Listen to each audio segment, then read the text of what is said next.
Now, what can make you lose your job? Unaona dem amepaka makeup, huyo msichana mpaka makeup asubuhi na maji iko na cucumber. Achana na yeye. Huyo ni dem ya boss. Huyo ni dem ya boss. Ongelesha hao wenye wamevaa madody shoes na ma sport shoes. Wanaga watu wako tu hii dunia wanaishi. Now, uncle amenitafutia wera. Nimeingia mwezi ya kwanza, nimepiga vizuri. Shida ikaanza mwezi ya pili. Now there is some lady anawa kwa hiyo ofisi, mrembo hivi mpaka makeup. Kila asubuhi namsalimia, namwambia how was the day? Did you take lunch? Did you have breakfast? Ananiambia yeah.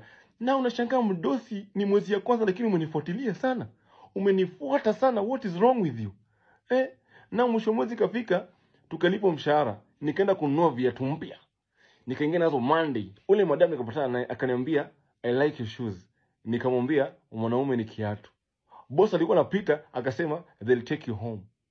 Mimi sijavuta rada, nikamwambia boss no they are new, I'll take a bodaboda. Nikaitwa kwa ofisi. Guys, ndio waambia nini imetokea kwa ofisi.